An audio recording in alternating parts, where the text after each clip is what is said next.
la biso. Tu l'as tout expliqué le roman que c'est très important pendant quelques minutes. Le problème il y a temple. Ce qui total na totanga penza ba passage te meto na ngopé sapo et sunga biso po to la vidéo mais to lotanga tanga nyoso ezate mais to ko ba lopesa ba makambo ezali na kati ya passage yo lokolo za na ndaku okozwa passage wana pe ozotanga ozolanda parce que toi na temps kotanga po to ki na ta suka faut vraiment otanga Bible même on est qu'on néglige nyoso mais somba ta Bible o ba na dia kotanga pose très important. Que Dieu soit loué. Tolobi soko tali na 2 Samuel chapitre 7. 2 Samuel chapitre 7, verset 1 jusqu'à 6e verset. Au moment où Nzamba établissaki David roi, Nzamba longisaki David na makamutene mebele. Nzambe asali que David azala vainqueur. Et David a longaki. Et tant David a longaki, a komaki vraiment un roi renommé na kata Israël. Ndenge Bible lobi, Nzambe abandaki ko considérer David et Nzambe alingaki David, abengaki écoute l'homme selon mon cœur yo yebi. Mais et comment qu'il a tamoko na 2 Samuel chapitre 7 verset 6 verset 1 jusqu'à 6e verset, David alingaki atongela Nzambe temple, atongela Nzambe ndaku ya kovanda. David abengaki prophète Jonathan, ayebisi Jonathan lobi ngenga tongela Nzambe ndaku po Nzambe abalovanda. Jonathan ayebisi prophète, ayebisi roi David. Alobi kende kosala na wana verset 5. Alobi na verset entre verset 2 et verset 5 soko tangi. Alobi kende kosala makambo nyonso za na motema na yo parce que Nzamba za na yo. Donc en d'autres termes, Jonathan en tant que prophète a soutenaki David na idée de reconstruire le temple. Pour Nzambe, zaki idée mabete atongela pena Nzambe ndako avanda wana. Et tango bakabwani na David, Nzambe ayebisi prophète Nathan boy. Kaka na 1 Samuel chapitre 7 verset 1 au banditi na verset 6. Nzambe ayebisi prophète Nathan. Alobi kende koyebisa roi David mosali na ngai. Est-ce que linga tongela nga ndako po ngai Nzambe na vandaka na ndako batongi na maboka batute. Po depuis il abimisa Israël na kati Égypte. Ti lelo non nazo na ngeska ovanda te. Donc natambola kananga kaka na kati ya tabernacle. Donc la lobela ka pepe nanga na kati ya tabernacle. Mais lokola yalinga tonga ndako. Ezaki ida mabete. Balobi yete mutako tongela nga ndako. Mwana na yende Saloma ko tongela nga ndako na vanda. Parce que la ki sposa Nzambe te. Roi David nda lukata tongela Nzambe ndako po ba Nzamba vanda wana. Ezaki pa ida mabete. Mais Nzamba ebisi David ye avanda kana ndako batongi na maboko batute. Ye atambola kaneka na tabernacle. Wana Nzambe. Mais ayebisi David pour la ko décourager ete. Alors bilokola olingo tongela ngai mais maboko leza na makila mingi. Yo to mtoko tonga mwana oya yoko uta na bantrai na yo. Donc Dieu parlait de Salomon. Alors bi yende mutakwa ko tongela nga ndako. Gloire à Dieu. Tango to komi na 1 roi chapitre 5, 1 roi chapitre 5, roi Salomon a eu initiative. Akokisa ve oyo papa ne asalaki pa Nzambe. Atongela Nzambe temple, atongela Nzambe ndako. Et ce qu'on tali malamu na 1 Samuel na 1 roi chapitre 5 wana, on remarque Salomon atongela ki Nzambe ndako. Nzamba boya kite. Zula na malamu. Nzamba boya kite. Et tango Salomon tongi ndako wana esili atongi temple kitoko. Pona honneur ya Nzambe. Doit tongela ki penza eloko ya kitoko pona honneur ya Nzambe. Et tango Salomon asilisi kotonga. Bible lobi, Salomon a rassemblé ki ba ancien d'Israël, a rassemblé ba na Israël pour ça la dédicate ya temple. Ozula na malamu. Tango a dédié temple pa ina Nzambe. Nzambe pa boya kite. Salomon ebisi Nzambe ni asali ba sacrifice pe asali alliance na kati ya temple wana na Nzambe. Asali alliance na Nzambe na temple. Alobi na Nzambe boye. Na tongeli yo. vandawa batu nyonso na seloka na sengi na yo papa ozala réponse ya batu nyonso bakowutaka bisika nyonso bakoya kosambelo awa nzambe yokaka bango mpe songiselaka bango réponse ezalaki maloba prière supplication oyo roi Salomo asalaki epai na nzambe abengi nzambe aevite nzambe aya kofanda akontrole nzambe azala maître nzambe arépondre batu nyonso oyo bakozala baproblème baye na kati ya temple nzambe arépondre bango e bamarchaki bongo e nzambe aboyaki mpe te ozula na malamu nzambe aboyaki te Dieu akomi kose révélé na kati ya temple aya bali komimonisa na kati ya temple ezalaki mabe te ezalaki malamu e par après tango makambo ekomi okoma bato bakomi okotisa mabe na kati ya temple wana nzambe lokola aza nzambe alliance lokola aza nzambe arespectaka maloba na ye nzambe alobi no ngai nakoki kovanda na ndako batongi na maboka bato te parce que na kati ya ndako bato batongi bamakambo ebele ekomi osala soko tozongi na Samuel omona me makambo ya bana Eli basalaki na kati ya temple omona makambo ebele ya mabe nzambe afasha makambo ebele na ndako batongi na maboko ya bato ne oremarke lokola nzambe aza un Dieu saint un Dieu qui ne connaît pas les péchés nazokende rapide mpo eza video nzambe atindeli biso Jésus etango Yesu aye soki otali Yesu eloko ya liboso asalaki parce que batu bazalaki kaka na image ke nzambe azalaka na temple nzambe azalaka kaka na bandako wana minene batu bazalaki kaka na image wana or ke nzambe salongwaki na kati ya ndako wana alati nzoto ya Jésus il s'incarnait comme la Bible dit dans Jean chapitre 1 au commencement était la parole était avec Dieu et la parole était Dieu cette parole faite chair habitait parmi les hommes gloire alataki nzoto aye na mokili alongwe na kati ya batemple wana mais bato batikalaki na noso ya temple boyebi pourquoi nzambe alongwaki na kati ya temple parce que biloko oyo bakotisaki na kati na nzambe kobalana te parce que nzambe aza mosantu nzambe aza saint akoki kohabite te esika oyo mabe ezosala esika oyo masumu ezosala ozomona akoki kohabite te yango moni ntango Yesu aye soki oke na Matthieu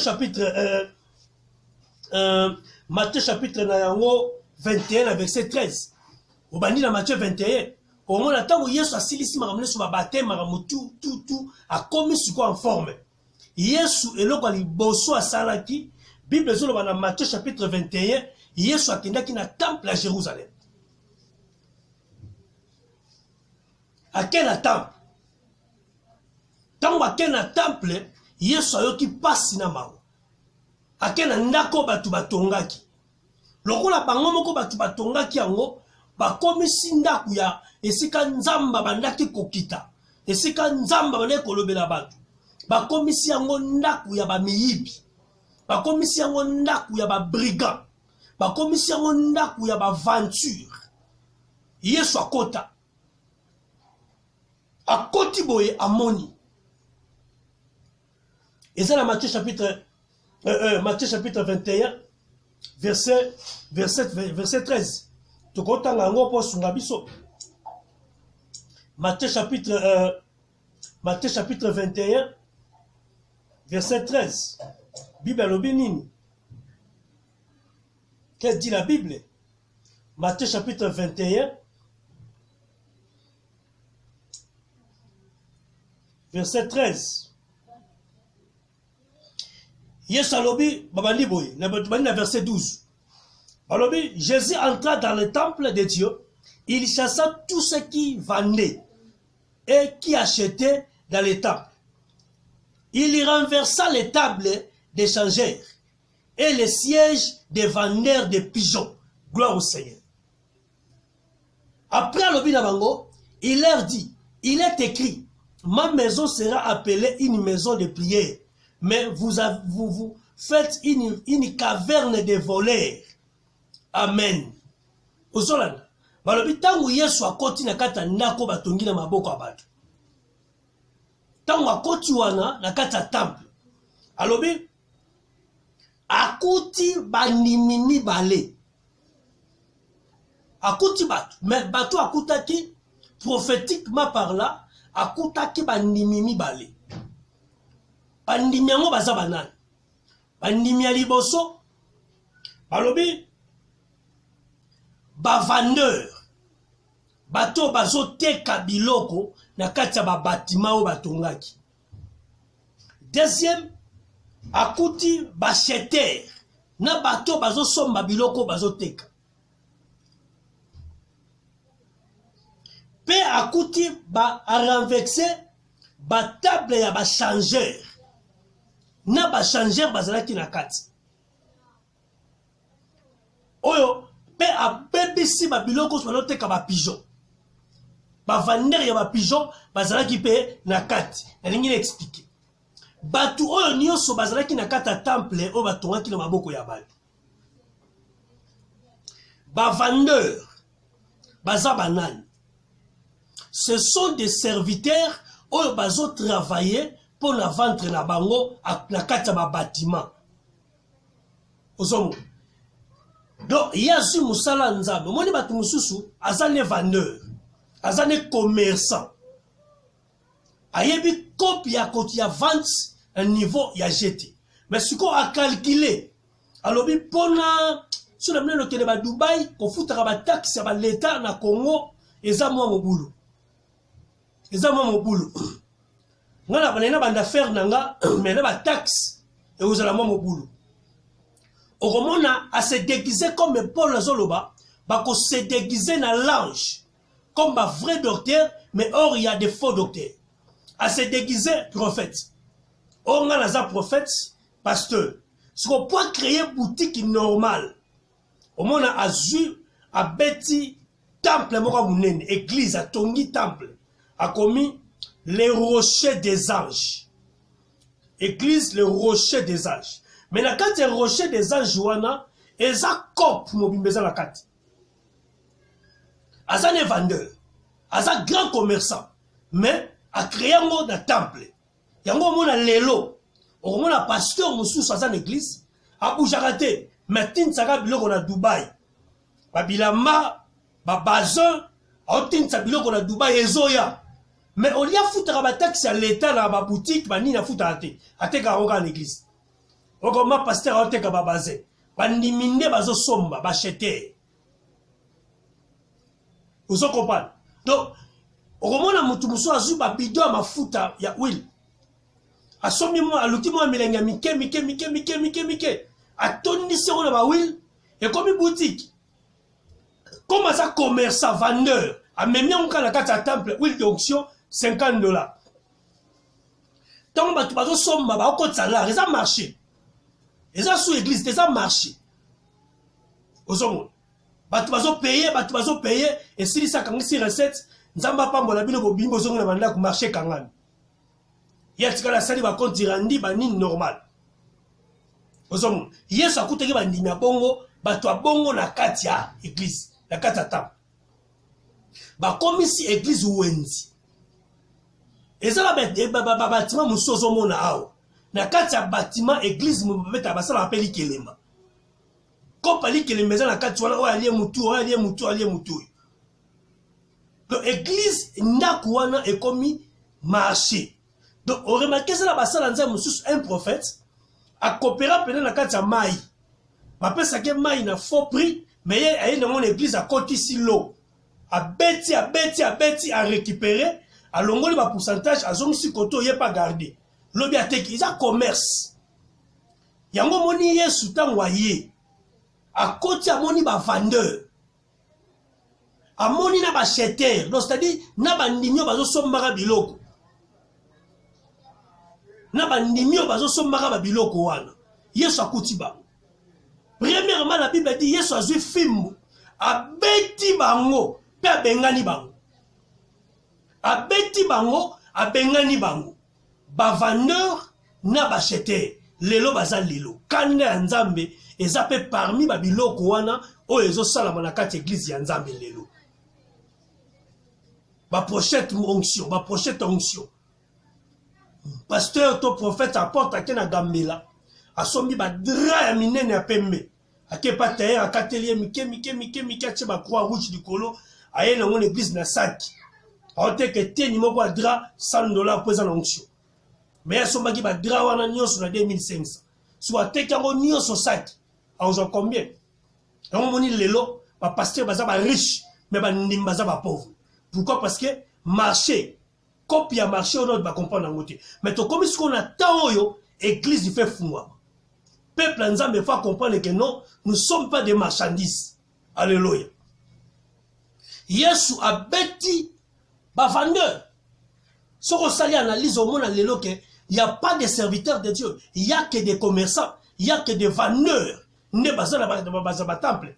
Ce qui pour lingi a modifié temple pour benda penza ba gros poisson, à ça ba vrai marché. Au moment où tonga temple moko influence pas vitre, pas carreau, nous serons à dépenser on les a calcul. Ali ndinganya ko benda yango malembe. Yango moni tant leader azo kufa, a lui atiki la collaborateur. Autiki la collaborateur te atika dika moi si pour ça marché, eza boutique. Jamais boutique no rotiki la mon voisin pour bloquer kufa. Il faut que l'on moana atikeli moi si pour gérer c'est continuer pays de loger val. Yango moni tango yesu akoti amoni ba vendeur amoni ba acheteur. Yesu abeti bango pa bengani bango na temple. Yami balé balobi akuti na ba changer. Ba changer baza banane. Baza batoyo ba balula kama loba Nzambe pour changer ba balula mbongo. Babalo kama loba Nzambe. Nzamba lobi boye yo ozo interpréter on ndenge mususu. Oza changer. Yesu abeta bango. Ka bengani bango na temple. Combien de batulelo babalo baloba na Nzambe. Mona mwasa ye pa ino na kati église pour lui sambela pour nga na bota kato comme loba na ye Bible lobi Élisée amateraki. Ozo baloba Nzambe. Ozo baloba Nzambe. Eza biloko eza la tao yo Nzamba lingi to fungola misu. Ozo kopana. Basi musubo wana ndanga lelo bakusha ona kati ya temple wana po balola ka liloba Nzambe. Ke soki ba beti yo semence robota. Yo po mitika ozwa biloko pasteur lelo wapi mwa. Po ba balola ka changer okutela kana musala Nzambe te, mokutela kana changer. Combien de batu bakutela ba changer? Oyo kutana musala Nzambe ya solo, mokutana na changer. A changer liloba Nzamba, bongola liloba na Nzambe. Pourquoi y a la piège wana? Mais Nzamba salo grâce parce que moment où eza moment ya repentance ya monde entier, que Dieu nous soit favorable. Balobi akutani pena ba vendeur a bengana bato baza ko teka ba pigeon. Bazo teka ba pigeon. Oui, pourquoi ko teka ba pigeon ngo laksani? Or, pigeon colombe a une image de Saint-Esprit. Et ça, bateau, bateau, bateau, onction dans l'église. Droit d'onction. Droit d'onction $10. Droit d'onction $100. Droit d'onction $1000. Simba Kotoy. Ce sont des gens qui vendent des pigeons. Or, pigeon, c'est l'image de l'esprit. Or, la Bible dit, vous avez reçu gratuitement et donné aussi gratuitement. Ce sont des choses à réparer dans la maison de l'Éternel. Yango moni tango yesu akoti amoni biloko yo. Bible lobi yesu bengani bango pe yesu akanga temple wana loba la bango ni. Le verset 13 sur le verset 13 alobi tala mamba lobi na verset 13. Alobi il est écrit ma maison sera appelée une maison de prière mais vous avez fait une caverne de voleurs. Alobi ba yebisa kibino ndaku nanga et kozala ndaku ya losambo mais bino bokomisengo ndaku ya bamiyibi. Yango moni à partir ya wana Yesu alobi j'ai détruisé ce temple nazo bebisa yango nazo buka yango et dans 3 jours nazo tonga vrai temple o moyibi ko kozala te vrai temple nazo tonga yango ya 3 jours Voilà pourquoi tant que le vrai temple, bayuda babi okomo sala bonengani, obuke la biso temple. Donc en d'autres termes, qu'on détruise la temple là, cela veut dire que Nzambe a longwe la kata bandako batonga na maboko abatu. Donc cela veut dire tous les bâtiments que nous voyons là, au bâtiment batonga ya munene, au bâtiment ba vitre, bâtiment ba ventilateur, Nzamba za wana. Dieu n'est pas là ma soeur. Dieu n'est pas là mon frère. Parce que tant que David a dit tonga, Nzamba ibisi a lobi nini. Na sepe na verset 6. Nzamba ibisi David nini na 2 Samuel chapitre 7. Chapitre dans le verset 6. Nzamba ibisi na 2 Samuel chapitre 7 verset 6. Ibisi yebisa David. Ngai Nzambe na tambolaka na tabernacle. Nzambo za makambo. Alobi ngai na bandako nazalaka te. Esimba te. Mais ngai na tambolaka na tabernacle. Tabernacle ndeza ndaku na ngai. Tabernacle ndeza siège na ngai sika la vente. Or Paul na hébreu, Paul a solo balobi, vous êtes les tabernacles spirituels. Vous êtes les tabernacles de Dieu. Ah mais c'est nous qui nous sommes les tabernacles de Jésus. Donc un chrétien comme vous êtes là, Zamba zotalo na bâtiment wana te. Na kati ba bâtiment wana il y a des choses qui se fait terribles. Dieu n'est pas là. Il y a un moment sika na kati ba tabernacle soko ke wana okomona poiseuse na kati ba pasteur bazo bomana bazo samba na ba parquet o église ngam na bandaki kotonga makambo ezebele. Mais ça la mutu moko ta ko telemaka mukolo moko asamba na corps ya na corps na yo alo bagaye mutasala ki ngoli bosanza. Est-ce que vous comprenez malin? Donc voilà pourquoi il a effrayé Moutoumoko. Ta vie, ta foi, elle a bâti la carte de temple. Mais ta foi, elle a bâti sur toi-même parce que c'est toi qui es le temple de Dieu. Tu es le tabernacle du Seigneur. Voilà pourquoi, comme on a fermé les bâtiments, on n'a pas interdit à l'église qui est ton corps et prier. Non. Non. Paul Azolobani. Dans Actes des Apôtres chapitre 17. Soit autant dans Actes des Apôtres chapitre 17. Que dit la Bible? Actes des Apôtres chapitre 17. Soit verset 6 Gozali. Actes des Apôtres chapitre 17. Verset 24. Bible Zolobani. Actes des Apôtres. Verset 17. Chapitre 17, verset 24, je lis la parole au nom de Jésus. Le Dieu qui a fait le monde et tout ce qui se trouve, étant le Seigneur du ciel et de la terre, n'habite point dans les temples faits de mains d'hommes. Amen. Alors, biboye, Nzambe oya sala mokili mobimba oyo. Oyo na biloko nyonso eza na kati. Oya za mokolo likolo pe mokolo mabele. Munene ya Nzambe wana avandaka na ndaku batongi na maboko ya batu te. Donc Nzambe azalaka na bâtiment wana te sabi makala. Oyo batikala ba bâtiment wana c'est des voleurs, ba vendeurs na ba acheter. Osomona.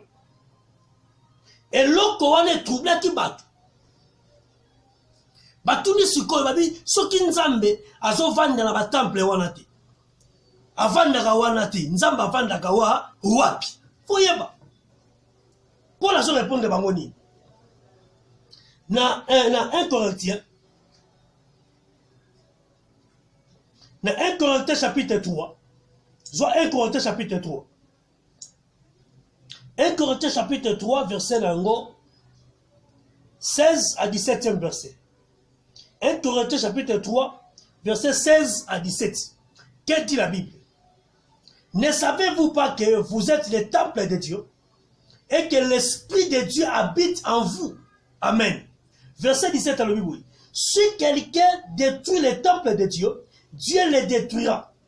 Car le temple de Dieu est saint.